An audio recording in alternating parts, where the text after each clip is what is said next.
টুনি তো সারা শরীরের মধ্যে রং লাগিয়ে গেছে। ও মা গো, আর 15 না চালাতে হাগল হয়ে গেছে 5 কা চালাইতে বলি।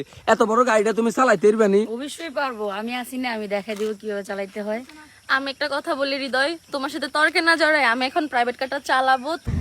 হৃদয়, প্রাইভেট কার চালানো তো শিক্ষা গেছে, গান কবে কিনা দেবো তাড়াতাড়ি কাও। ও মা গো, হেতে যে যাত্রা করে প্রাইভেট কার চালাইতে আইয়ে তো পাগল হয়ে গেছে গাড়ি কিনার লাই। আগে বালা করে তুমি ড্রাইভারে শিখো, অবশ্যই গাড়ি কিনে দিও।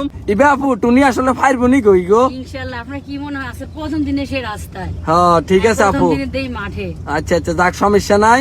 তো টুনির আসলে এই যে বাইক চালানোর প্রতি, প্রাইভেট কার চালানোর প্রতি ভালো একটা আইডিয়া আছে। ইবে আপু আপনার কাছে একটা রিকোয়েস্ট, আপনি কিন্তু টুনির হাতে ধরে শিখিয়ে দিবেন, বুঝছেন নি? ইনশাআল্লাহ। হাতে ধরা লাগবে না, আমার একটু নিয়ে আমার হাতে ধরে দিব। আবার ওইদিকে দেন হয়ে যাবে, হ্যাঁ। রাস্তায় চালাইতেছেন, মাঠে না চালাই একটু ডাইনে দেন। তো গাইস, আপনারা তো দেখছেনই আমি প্রথম দিনই রাস্তার মধ্যে কি সুন্দর করে প্রাইভেট কার চালানো শিখছি। যারা আমার মতো শিখতে চান, আপুর নাম্বারটা আমি এই ভিডিওর কমেন্টে দিয়ে দিতেছি, প্লাস ভিডিওর স্ক্রিনে দিয়ে থাকবে।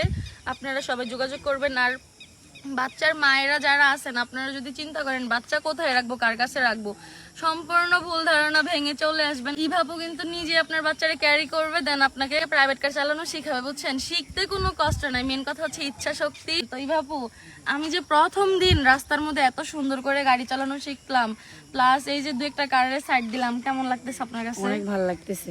মানে আমার আর আমার এরকম ছিল যে তুমি প্রথম দিনে রাস্তায় পাবা, কারণ আমি প্রথম দিন মাঠে দেই, কিন্তু তোমার দেখে মনে হচ্ছে যে তুমি রাস্তায় পাবা, তার জন্য আমি তোমাকে প্রথম দিনে রাস্তায় দিয়ে দিয়েছি।